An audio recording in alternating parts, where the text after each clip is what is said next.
My name is Krista O'Brien, and I'm the coordinator of leadership programs in the Leadership Office, and one of the staff members that works with the Leadership Legacy Experience. Legacy was established to recognize and invite the university's most exceptional student leaders to participate in a year-long leadership enhancement experience, which is immersive and comprehensive and builds on their legacy as university leaders while preparing students for a life of commitment and contribution beyond graduation. Over the past 8.5 years, Legacy and the Leadership Office, through the Speaker Series events, has created a forum where the entire university community can explore and reflect on significant trends and events in the world. Hosting an expansive group of leaders from local, regional, and national arenas, Legacy has offered campus-wide discussions on a diverse array of topics, including healthcare, genomic science, sports media, social change, human and civil rights, the future of public education, and concussions in sports. During the past academic year, Legacy has had the pleasure to offer events with Paul Taylor from the Pew Center on millennials, baby boomers, and the changing demographics of American society, Professor Anita Hill on sexual harassment, gender, and race issues in the workplace, and Seth Manookian on the nature of truth and the politics of fear. It's my pleasure to welcome and introduce tonight's topic and our panelists.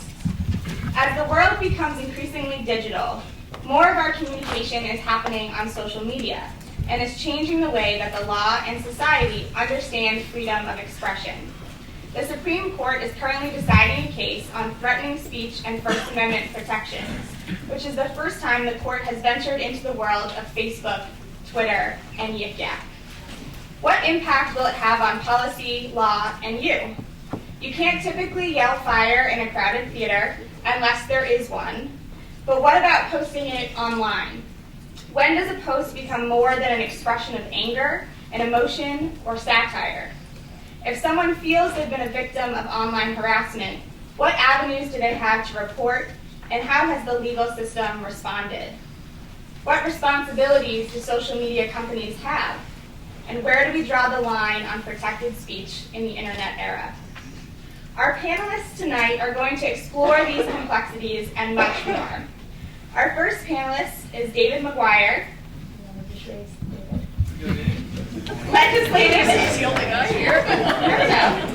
Legislative and Policy Director for the American Civil Liberties Union of Connecticut. McGuire joined the ACLU in 2007 as staff attorney. In his time at the ACLU, he has advocated for legislation on digital privacy, free speech issues, criminal justice reform, police accountability, and much more. He was instrumental in passing laws to reform the police complaint procedures and a first-in-the-nation regulation on police use of tasers. Our next panelist is Jane Hitchcock, president of the advocacy organization Working to Halt Online Abuse. Jane has consulted for several organizations, including the Department of Justice, Office for Victims of Crime, the National Center for Victims of Crime, and many law enforcement agencies. She is the author of several books, including True Crime Online and Net Crimes and Misdemeanors. Our third panelist is UConn Law Professor Molly Land, who also teaches at the Human Rights Institute here in Storrs. Professor Land is currently co-chair of the American Society of International Law's International Law and Technology Interest Group. Her current work explores the extent to which human rights law can provide a foundation for claims of access to the internet, as well as the opportunities and challenges for using new technologies to achieve human rights objectives. And finally, our moderator, Professor Kristen Kelly, an associate professor of political science here at UConn. Her research agenda is animated by an ongoing interest in the relationship between privacy rights and the formation of social policy and law in the United States. By way of format, in a moment I'm going to turn the floor over to Kristen, who will invite each of our panelists to offer an opening remark or two on this topic and then open up the conversation. Members of the audience will be encouraged to ask questions of our panelists, all with the goal of further exploring this topic. So without further ado, Kristen? All right, so I think we're going to start with David McGuire. So you want to lead us off, maybe go a little closer? Yeah. So thank everyone for coming. That's just a very basic backdrop. I want to point out that the United States really values expression and free speech. It's really unlike any other country in the world. And I assume that Professor Land will get into that international perspective, but many people that have grown up in the U.S. take that for granted. That has come into play recently with the internet and the advent of apps like Twitter, the Yik Yak, and Facebook, and the like. The ACLU, whether you know us or not, is a controversial organization. It's often because in free speech cases we represent unlikable people or really awful people that have an awful message. This has included the KKK. I myself have represented people that have threatened to kill the governor, a high school student that's put forth an anti-gay message, which obviously the ACLU does not agree with. But we do this because we protect everyone's free speech rights. The idea is that the first target of government repression is not going to be the last. So it's unpopular speech that's often targeted for government suppression. In many of these cases, it comes in the form of criminal charges, which the Supreme Court case that we're going to talk about tonight, I expect, has that bent on it. It's important to note that even the ACLU is not absolutist when it comes to the First Amendment. There are several recognized exceptions to free speech, and those generally are obscenity, true threats, and fighting words. And the true threats, like the huge banner behind us, it is the issue that really comes up in this context with Yik Yak and the like. Ultimately, what it comes down to is when there are threats of violence directed at a person or a group, and the speaker intends for harm to come to that person or group, that can be criminally prosecuted. That is not protected speech. So the question that you have to think about when you post something, and that will probably be discussed tonight, is that fact by fact, case by case analysis determining whether that message that's put out there, whether attributed to someone or anonymously, does cross that line. The really important thing about the Alonis case that's at the Supreme Court, the decision is going to come down any month now, is the court is determining whether you have to look to the speaker's intent, which has been the status quo for the last 30 plus years. The court has always looked to whether the person speaking that message intended for that harm to happen, and whether there was some likelihood that an imminency that harm would happen. That's to protect speech. If that did not exist, the position of the ACLU, who submitted a affirmative court brief in that Supreme Court case, our position is that it would chill free speech. In other words, people would be less likely to speak out or express themselves. They would be scared to be prosecuted criminally. And our point of view on this is that you could potentially have an accidental threat where someone is making a joke, or it's hyperbole, someone's saying something in jest, but it's taken in such a way by prosecutors that they're going to bring criminal charges and potentially serious criminal charges. And the last thing I'll talk about really briefly, not to take up time, is a case that I handled a couple of years ago. And it was a case where a middle-aged man woke up, opened his BlackBerry, and saw an article about Governor Malloy going to New York. And he was upset with Governor Malloy for some financial policies that he had just passed. And he wrote a comment on this news site's Facebook page in the comments section. And he wrote, "I hope an angry New Yorker puts a bullet in Malloy's head." Awful message, whether you like Governor Malloy or not, just really insensitive. But ultimately it was flagged. The police came and interviewed this guy at his job, and he explained, I don't have a gun, I don't know anyone in New York, I didn't mean for this to happen. It was a stupid comment that I made, but I meant no harm by it. The police officer put in the report that he believed there was no intent there and that this was not a serious threat. But ultimately the prosecutors pushed forward the 2 felony charges and a misdemeanor charge.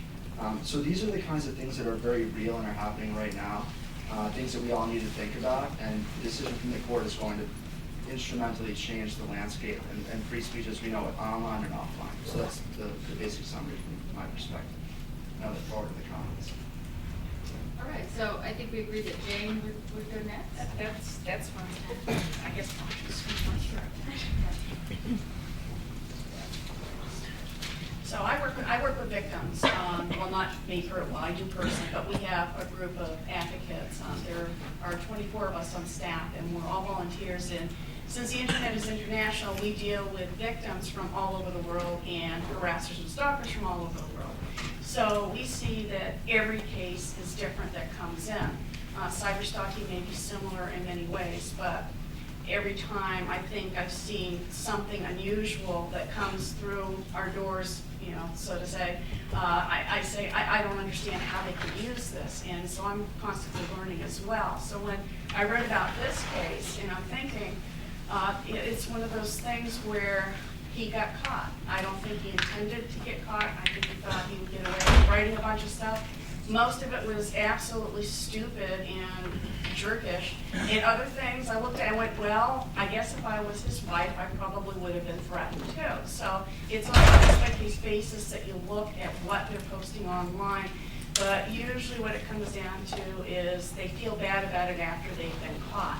And on a case-by-case basis, if you get a really overzealous prosecutor and it's not as serious as it's being taken, there are a whole bunch of different things that go on with each case. So this is going to be definitely an interesting discussion about this whole case. And I don't know why the Supreme Court takes so long. They heard it in December.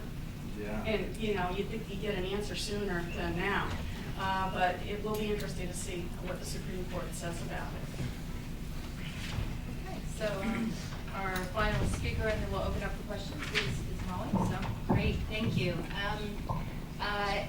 So I wanted to, as David put the issues a little bit into global perspective, to think a little bit about what international human rights law has to say about online speech, and then how it might apply to things like threats or hateful speech in this context. And then I want to talk just briefly, so that we leave enough time for questions, about the issue of intermediary liability, right? The responsibility of internet companies, if any, to monitor the content on their site, because internationally, globally, that's one of the ways in which this balance is being struck, is by putting responsibility on the private companies to monitor. So I guess following up on the prior two sets of comments, I wanted to sort of characterize human rights law in contrast to U.S. laws, taking an approach that's focused much more on proportionality. So U.S. law, First Amendment law, takes almost a categorical approach, might be one way to think of it. There are certain categories, a very limited set of categories of speech, which are outside the protection of the First Amendment, as we heard, and true threats are among those. In general, human rights law takes a broader approach. It accepts a broader range of reasons to regulate speech, and then applies a proportionality analysis to that speech.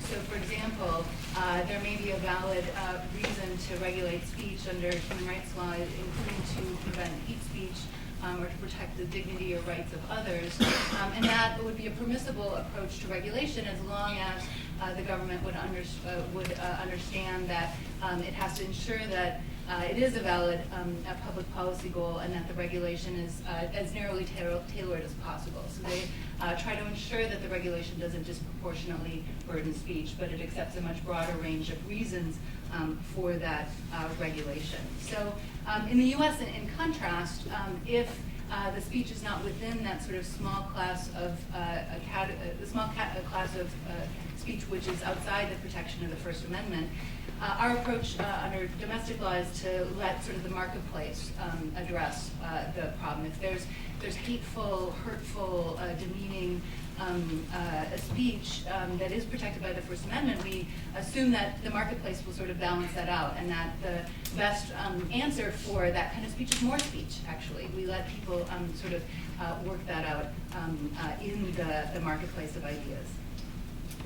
So the way in which I've been thinking about this recently is that from a human rights perspective, if we have a proportionality test that accepts a broader range of harms as valid justifications for regulation, I think that it may mean that we're not doing enough to protect the rights of people who are the targets of derogatory, demeaning, or offensive speech.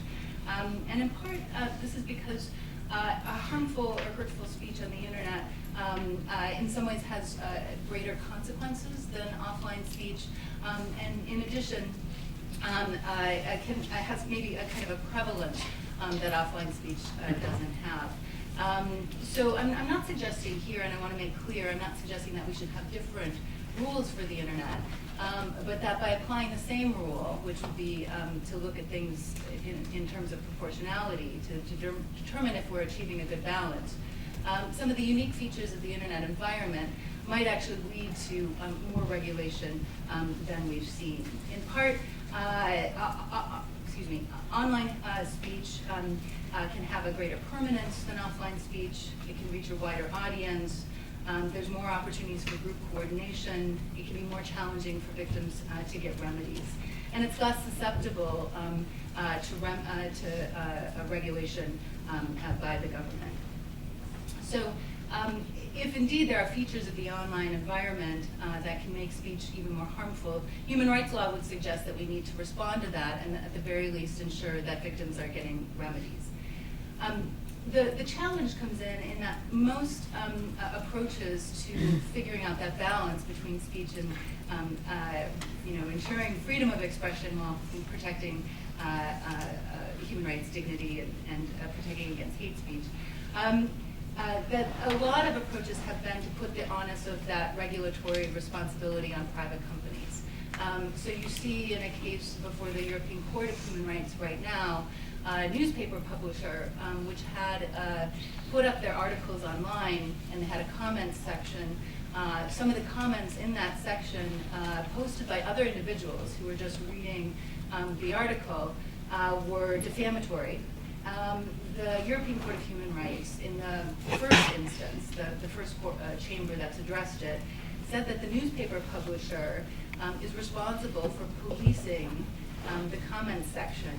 And even if they took it down after the fact, they're still responsible for the defamatory content. That's a very different approach from the approach that we have in the US, which basically immunizes intermediaries or internet services from liability for the content that they post. I think that intermediary liability, such as imposed by the European Court of Human Rights, goes too far. I do think that we need to think carefully from a human rights perspective, about the rights of individuals who are the targets of hate speech or other kinds of harmful speech. But I think that putting the responsibility on companies is wrong for a few reasons. First of all, I'm not sure that they're well equipped to do it. They're making essentially policy decisions about regulation that I think are better left in the hands of government. The decisions are not necessarily transparent. And in addition, so there's no way to challenge decisions about intermediaries about what they take down. And in addition, when faced with this kind of liability, the reaction of most companies is simply not going to be to have comment sections at all, right? So I think that broadly, then to characterize and sort of sum up, one of the distinctions between maybe sort of this uniquely U.S. approach that we're seeing that's very protective of speech and the international responses, there may be something to the impulse in human rights law and the law of many countries in continental Europe in particular, to attending more to the harmful effects of online speech. But to place the responsibility for that in the hands of companies, which has been their response, I think is problematic because privatization really doesn't allow for the kind of transparency and accountability that I think is needed. It doesn't facilitate the kind of discussion that we need to have about speech and about how we regulate it on the internet. Okay, thank you very much. So I think what I'd like to do is just, rather than sort of fill in immediately, open it up to the audience for questions. So if you could just sort of raise your hand, speak up, and also point at you. I don't know people by name, obviously, so right there. Oh, yeah. Hi. So I was actually curious because there was less of a mention of personal accountability. I was curious about that because on your case, you mentioned about the gentleman who issued a threat, where someone would put a bullet through Malloy's head. There seemed to be no personal accountability behind that because, understandably, we have our First Amendment rights, which is that you can say what you want, but when you make a statement like that, without, no one else can know your intent. And so, in a very primitive case, you have that where, how can you be sure that his intent wasn't, lethal, that he was just saying that to get out of it? And then you take that situation and you take it to the internet where we are, because we're huge on privacy, So, and we're all hidden by, our anonymity on the internet. How can you basically hold these people accountable because you're still responsible for the things you say. You were talking about the intermediary liability and accountability, but what about personal accountability? How come there's less actions taken against the people who are actually issuing these statements, like someone who issues a threat of burning something down or of rape or murder? Why are you not? Why is there less action against that? More, or I guess maybe not less action because I haven't heard it yet. So there's that. But I guess what are your thoughts? First of all, David, I want to hear your thoughts. Sure. Well, what courts have done for years now is look at the context and the circumstances surrounding the speech. So whether it's online or not, they look at a host of different factors that surround it. So for a post, for example, the police, first of all, there's no anonymity, obviously. So even if it's Yik Yak, they can go, and all of those companies are complying with a warrant requirement, and if they get an order, they're going to give over that information. So they could look at posts before and after, for example, and they could interview people that have been around that person. There's a lot of ways they can kind of get at what that person really meant. In terms of personal accountability, I mean, the only personal accountability we have other than ostracizing people as a society, which is a very strong force. That's why I think allowing the KKK to speak out is great, because that is the best thing that we can do for a society, let them look awful and hateful as they are. But the only other thing other than that societal force is putting people in prison. And you have to balance that. I mean, we've gone 200 years with these kinds of protections in place, and I think it's worked pretty well in terms of balancing the public safety versus people's First Amendment free speech rights. But those are things that are really up for grabs now with this case. I hope that helps you out. Sorry. Did that answer your question, or? I just have a follow-up. Sorry. So I guess to that extent, I was wondering, what about the effects of just the statement itself? Like, for example, say you're a victim of a massive people, messaging you and saying they will burn your house down, they'll come to your house, they will, kill your family. That has the effect of making your life unsafe, regardless of the fact that they intend to carry out those actions. Because let's face it, like, most of them don't. They're usually immature, right? So, but the question is, like, but you don't know. Like, that's where the problem lies. You have no. Can I answer this? Yeah, go ahead. A perfect example is Gamergate. I've been interviewed a lot about that, and these women were getting ostracized. They were getting tweets about the same thing, burning their house down, posting their home addresses, their phone numbers, and basically putting the fear of God into these people to the fact where they had to run and hide somewhere from it. Like you said, they didn't know if somebody was going to come to the house and burn it down or rape them or whatever that was being said, but they still felt afraid for their lives. And that's when Twitter came out and said, yeah, we're idiots. We don't know what we're doing when it comes to abuse like this, but we're going to start changing things around.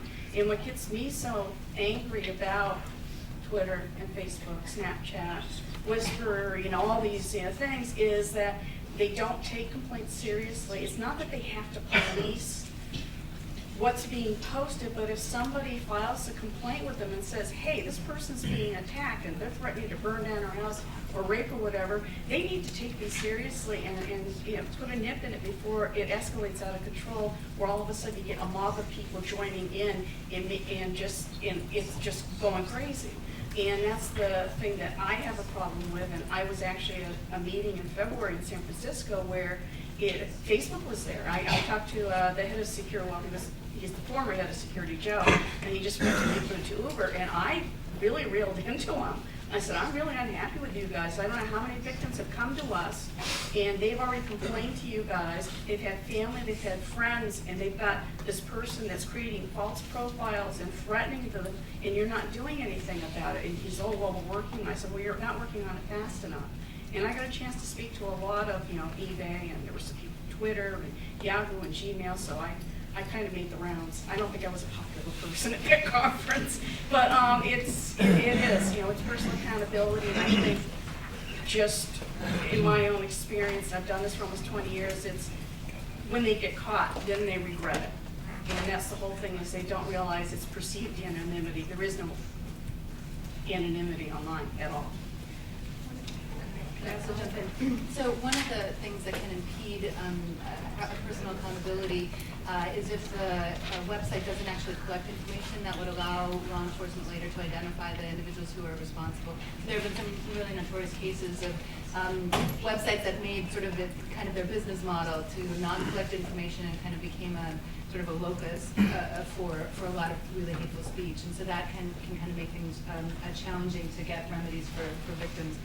Actually, an additional thing that you mentioned, I think, is a great point, is about the massive nature of the way that hate speech can kind of pile up, and many different people are taking part in sort of a concerted effort, which is, I think, facilitated by the scope and scale of the internet.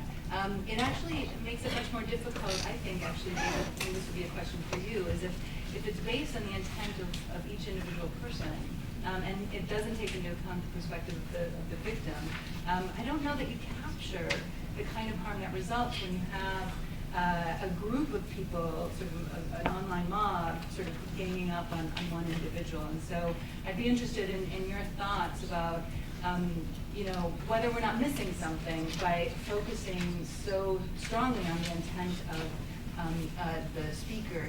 In addition, I also wonder if the intent of the speaker is proven contextually, right? Because you also look at the things that they said and what they did to determine what their intent was. Would it really be so different to have an objective standard that would consider as well the way that the target of the speech perceived the speech?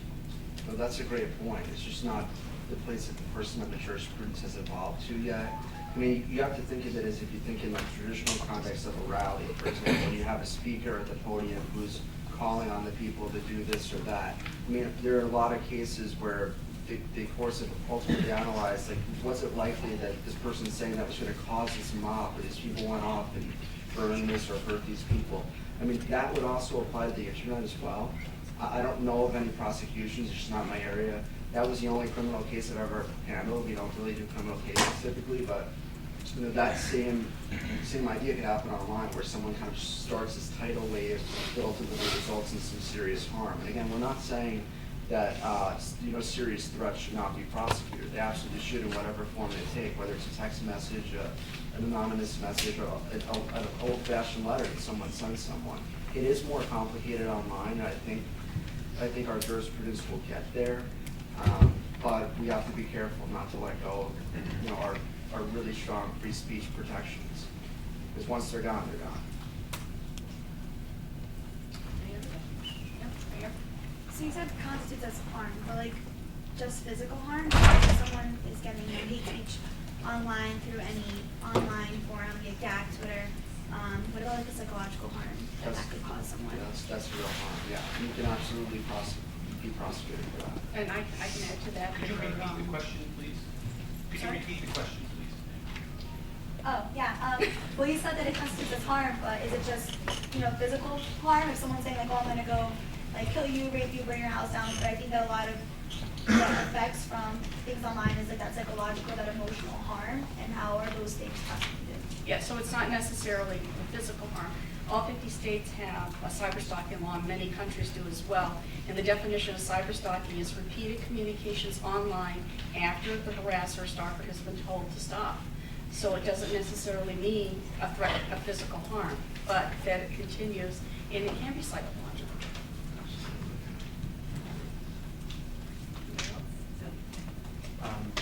First of all, I wanted to thank you all for being here.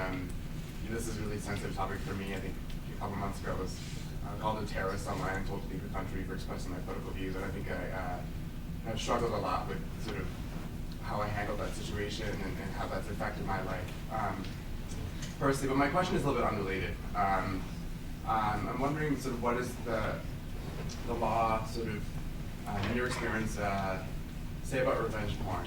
And sort of what are the First Amendment, how is the First Amendment sort of implicated in sort of cases involving revenge porn? Well, there was that case in San Diego. Do you know about that?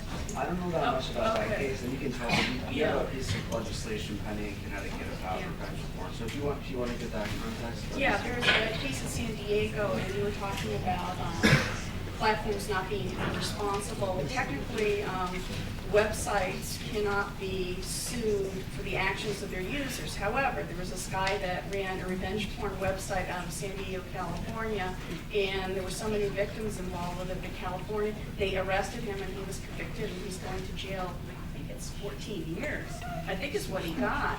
And this is the very first case of its kind that's been prosecuted where this guy is going to go to jail for what he did. He made over $30,000 for these victims. They would contact him saying, those photos and videos of me up there, you know, my ex put them up there, I didn't give permission. And he said, well, pay me $300, $500, $1,000 and I'll take it down. So he was basically blackmailing them. So that's what they got him on. But this is the first case, and I hate to say it, but I'm beginning to see a crack in it where platforms are going to start to be held responsible if this continues the way it is.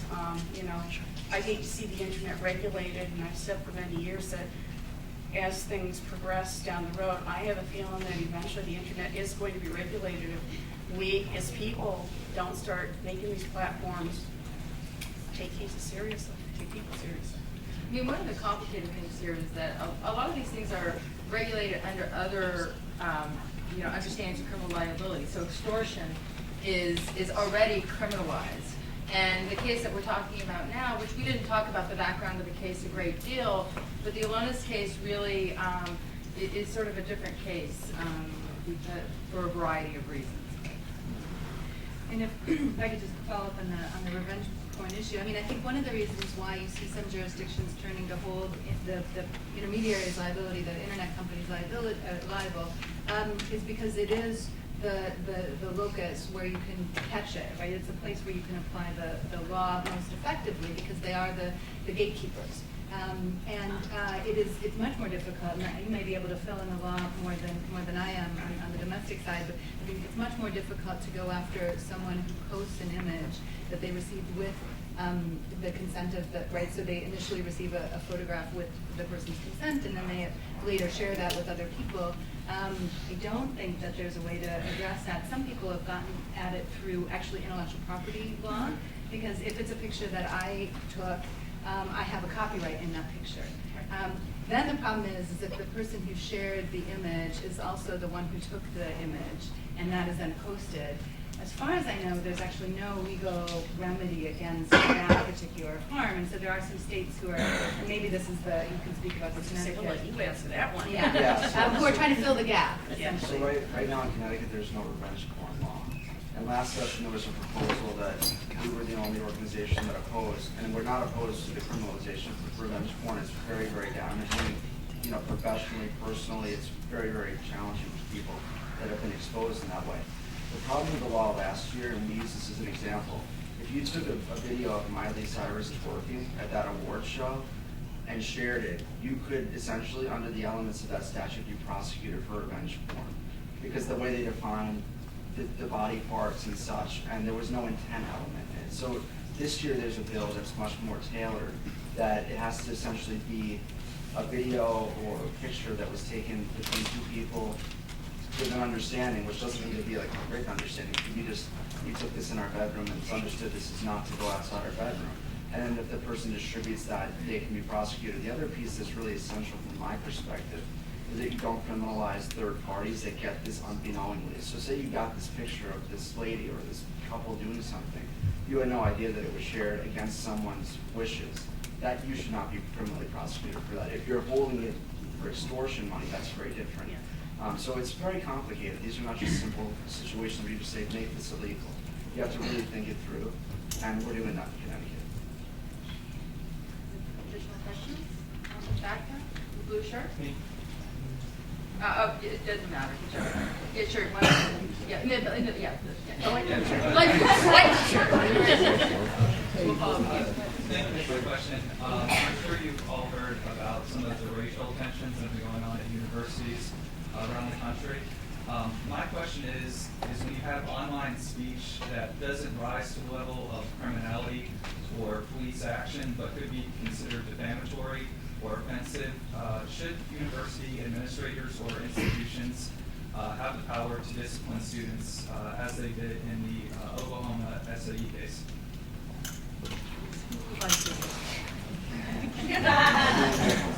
They're incredibly fact specific. I'll kind of hunt in that way. That really is the case. It also matters whether it's, in my mind, whether it's a public university or a private university. You know, there are hate crime laws. There are a lot of ways to get at some of this activity. There's student codes, so it's really difficult to come up with the answer to that. But I think a lot of universities now are looking at that issue in light of what just recently happened, and that's a good thing. Is you need to think that through, and everyone be on the same page as to what is and is not acceptable conduct at the school. And it's different in a school context because you have a learning environment, but the complication is you're all adults, technically. I don't know if you always act like it, but you're all adults. So, you know, it's a very complicated area. And I mean, I think it's worth mentioning that, you know, universities have traditionally been on the front lines of sort of deciding and pushing at these questions about the limits of the First Amendment, and particularly these questions that you guys are probing about what does harm mean and does it have to be physical harm? And it comes up here because we talk about a safe environment, and as that is part of our mission, right? And so speech codes, campus speech codes, really came right up head-to-head against First Amendment jurisprudence in the 1980s, and a lot of those codes were overturned by the Supreme Court or were deemed unconstitutional, especially at public universities. And 20 years later now, we're doing it again. As these tensions escalate and communities, university communities push back, that's what's happening right now, as right here at UConn right now. Additional questions? Yeah. Yeah, so in my hometown of East Lyme, there was recently a Yik Yak film in the last year where there was a former student who said that he was very upset by his bullying experience at our school and that he was going to, quote unquote, like unleash a rain of bullets after spring break. And the consequence of that case, they found him, they found the phone, it was deleted, but they were able to track it because Yik Yak complied. He stated that he was not sure whether or not he would actually follow up on it to police, and his eventual consequence was that he was placed under house arrest, although he's still allowed to like attend school, medical appointments, those kinds of things, court appointments, and he has to wear a tracking device whenever he walks outside his home. But what kind of precedent does that set for future like students or people who feel the need to post those things online? Because I know that a lot of people from my town don't feel safe without, he barely got punished. Like, yes, he's under house arrest, but it's not like he had any, he's not allowed to go online, but is that all he gets hit with after he gets to post those kinds of comments? Well, I'm just going to answer this. It's one of those things where you shouldn't be posting things like that online in the first place. If you're that upset and you're being bullied, find someone to talk to. Find someone that you can trust and talk to about it and get something done about the bullying, number one. Number two, if, call up your friend or go have coffee or drinks with your friend and say it to them. Don't post things like this online, because this is how this all happens, is they think they're doing it on their Facebook wall and on their Twitter account, and only their friends are going to see it. Well, somebody's going to see it, take it the wrong way, and maybe at the time he was just upset, and he was just, I'm just going to type this and post it. And that was it. And he didn't think anything more about it until the police showed up at his door. And that's what's happening with this Awareness case. It's one of those things where you really need to think before you hit that send button or that post button, or you tweet or whatever. And I understand that, he's under house arrest, he's got a tracking device.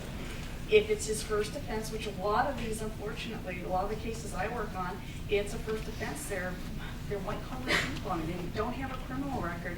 If it's his first offense, I'm hoping he learned his lesson, not to do anything stupid like that again, because this is basically going to be on his record, I would think. Was it a misdemeanor or anything like that? I'm not sure, but I know that he's still, he's now in college. I know he's allowed to attend school. What if he did attend UConn? What if he came here?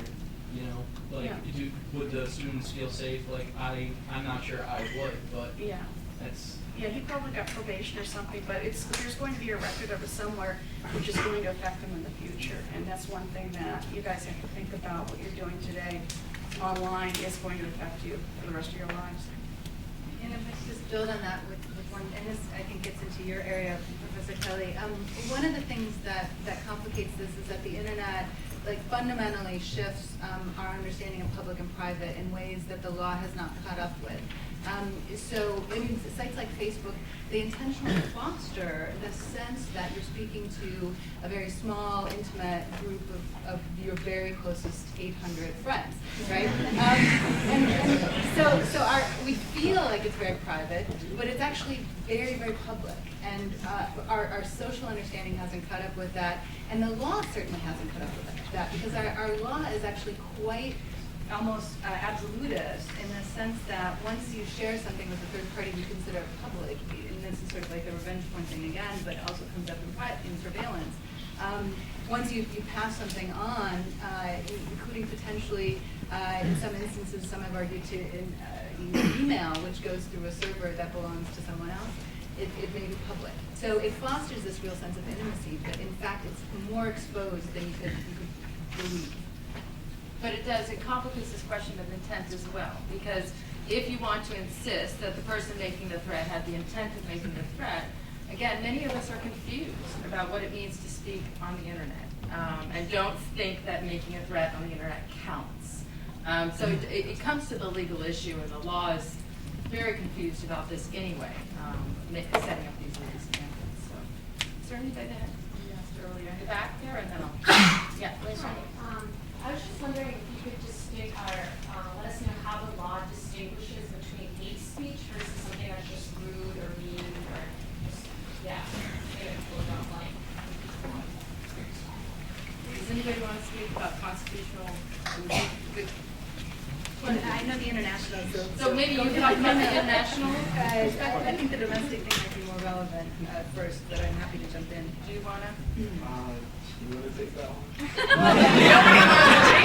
No, I think the Supreme Court, the precedent is that hate speech is protected under the First Amendment, and there's a number of cases that stipulate this. Now, that doesn't mean that hate speech can't be regulated. It can be. But this is where the Supreme Court has really held between this distinction between speech and action, and has been sort of resistant to the idea that psychological harm can translate into an actionable offense. So in that regard, the Supreme Court has said, hate speech codes are constitutionally problematic. But that doesn't mean that there can't be campus codes that prohibit certain types of speech that certainly fit the definition of what the Supreme Court has engaged as hate speech. And so we were talking before the panel today, currently, and so maybe this is where you can talk, the ACLU is looking at UConn's revised campus code in response to many of the Title IX issues that we've had on campus to see whether or not those codes are in fact in violation of the Constitution. Right. Protections of free speech. Right, because they can't go beyond those articulated, traditionally created exceptions of free speech. So that's where the tension is, and it's a complicated area because the school has to keep their students safe and protected, but at the same time they can't squelch either employee or student free speech at the same time. So it's a complicated intersection. And then internationally, the difference is that hate speech, regulating hate speech is explicitly not just permitted but required by the main sort of civil and political rights treaty. It requires states to prohibit advocacy of national, racial, or religious hatred. So I think that's one of the big divergences between domestic and international law. And again, the United States, we're very black and white. It's either speech or it's action. And internationally, there's distinctions that are allowed in there, and there are obviously benefits and disadvantages. And I've had international interns that have come and been just amazed to see what's allowed here, what you're allowed to say or publish. And again, the marketplace of idea and this idea that speech by its very nature, if it's powerful, will be offensive, will be hurtful potentially, all of those things as embraced as part of what we believe in as First Amendment, as articulated by the Supreme Court. I have 2 points. And first one is a question, and like the rest of the panel. I was under the assumption that you could sue for emotional or psychological trauma. Is that true? You can always sue. So Because looking at Greta West. I guess it's fair. But I guess if that's you can sue for that, and there are cases where where you can win. So how come you can do that, but if you can't like take psychological or emotional trauma into consideration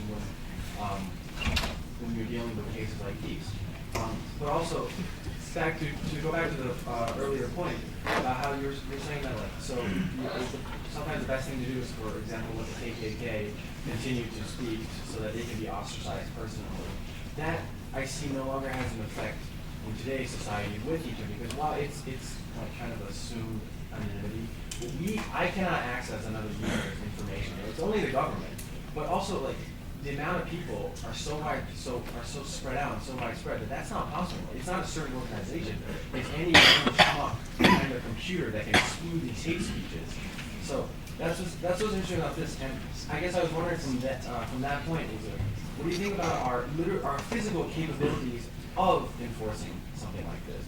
Not whether or not even that we should, but like just what are the possibilities of even finding people like this? Does that make sense? Like You can find anyone online. It can be traced back through something called an IP address. And yes, there are those servers that claim that they are anonymous out in Russia or whatever like that, but there have been a few cases that I've worked on where they have finally had to comply with Interpol or some other international police organization when the case got serious enough. So it can be traced back to you, just like Snapchat says after 10, 15 seconds it's gone. It's still there. Don't believe everything that you see, all the hype with all these new apps that are out there, claiming that you guys are going to remain anonymous, send a picture of your boobs and it's gone in 5 seconds. It's not. It's out there somewhere. So don't do stupid things online. And I think part of the distinction that one of the questions you're having is there's criminal liability and then there's civil liability. So, and the standards for legal proof are different. So that's one of the answers to your question. It's not much of an answer. But even in the law of libel, it's very difficult to be successful in that because of our strong commitment to free speech. Right, and the difference there is in a civil action, it's just two private actors, it's not the government, going after someone. And I mean, there are suits for intentional infliction of emotional distress and things like that, but again, those are not easy cases to win. And people don't really have the resources or knowledge to bring those cases many times. Or the money. Right, the reason. Yeah. And if you look again at the Supreme Court jurisprudence, the examples they have are really awful cases where people have been publicly and still they've been protected. Now, I mean, the other liability, so we talked about criminal, we talked about civil, but there's also liability, for example, here on campus. If you engage in certain acts, it may fall below the threshold of both criminal and civil, but may get you in trouble with the university. And they can, so there are consequences there. And then there's liability among our own community. So we haven't really talked about that, and I think it gets to the original question about personal responsibility, which is, how do we as a campus community, for example, respond to a hateful, anonymous thing on the internet, on our campus internet? And should we respond or not respond? Is it better to ignore it? But again, we impose that liability on each other. Surveillance was mentioned earlier. I'm interested in sort of the constitutionality of university administrations monitoring student emails, because I know at UConn, there are a lot of student activists won't use their UConn email out of fear that there's certain words that are being tracked, and so I'm wondering if you could speak to that. I'm just a faculty member. I couldn't speak to, and this is one of the questions about university policy that I had for Krista. I don't know if you could speak to that. I know that currently, and we were talking about this before, the university administration has not chosen to regulate something like YIGYAC. I'm aware of, everything on the UConn server is available, and certainly something like community standards would have access to your email. So I think there is access to that as your community email, that if you make statements and that conduct is harmful to other students, that you can be held liable within the university context for that. I will add something. If you're using Gmail is tracking certain keywords and phrases, and they have turned people over to the authorities because of what's being done. So if you're using Gmail and you're doing bad things, don't use Gmail.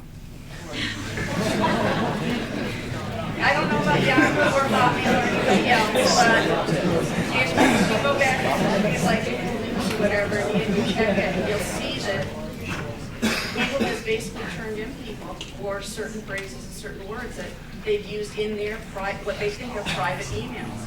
But you remember, it's not your private email because it's Google. It's Google's email that you are using for free. I mean, in terms of service, it'd be important there to Yes. figure out when you opt into that system what you're getting off.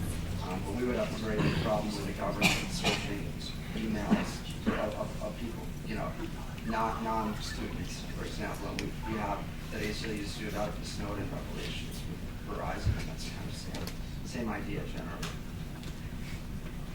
One last question, I think, and we're You said because it's free, what if you're paying for that service? It's, you still have to look at their terms of service and see, because you're technically using their services, and yes, you're paying for it, but you're paying for the privilege. It's not a right.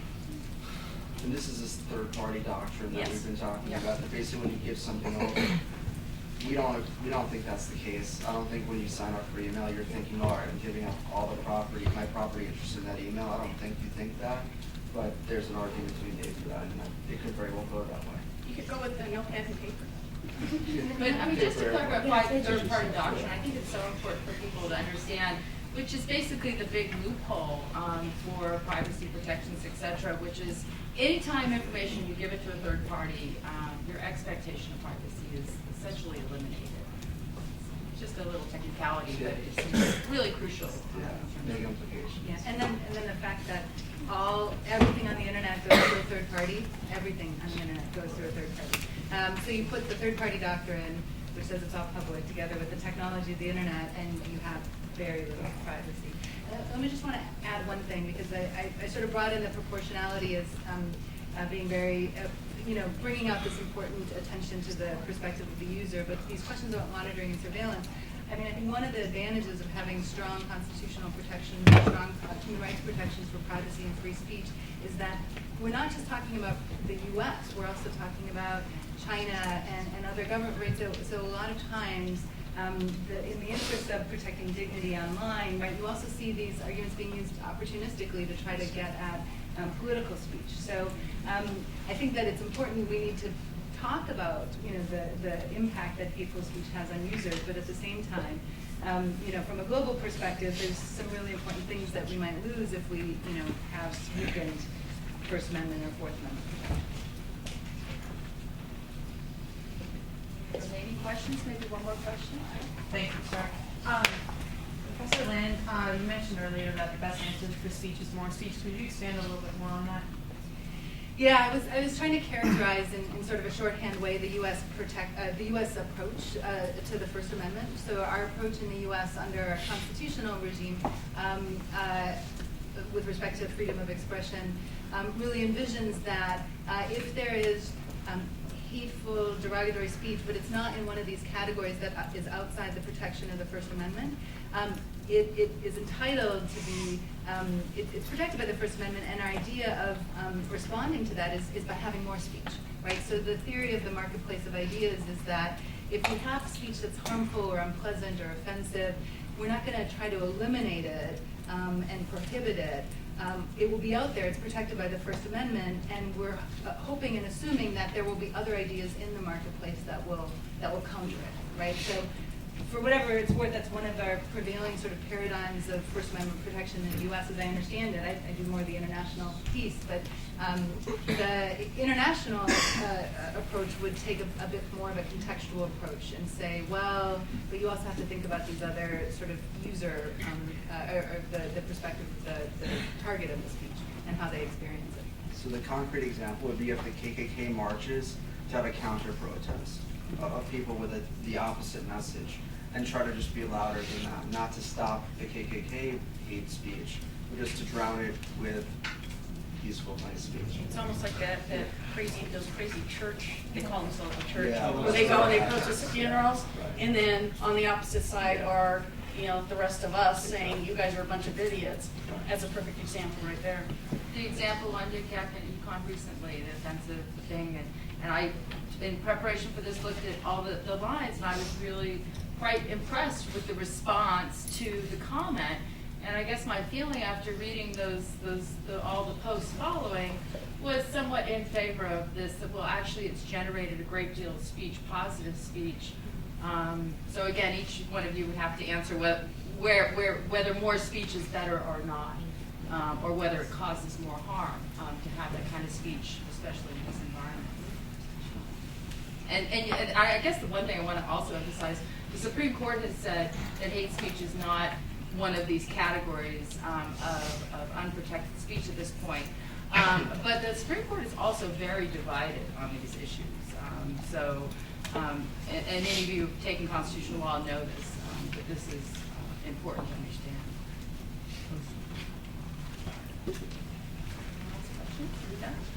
Well, I want to thank our panelists.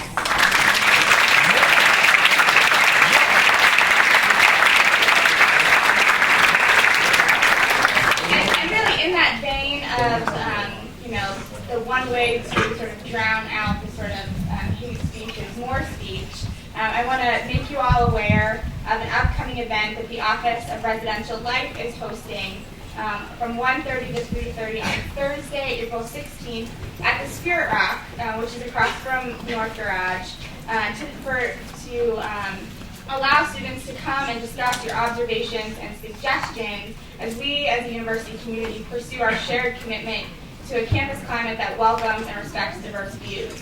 The gathering is called We Hear You, UConn, and it focuses on the value of open, honest conversation and the importance of listening to others and learning about their experiences and concerns, providing an opportunity for more speech in light of recent speech. So again, I want to thank our panelists.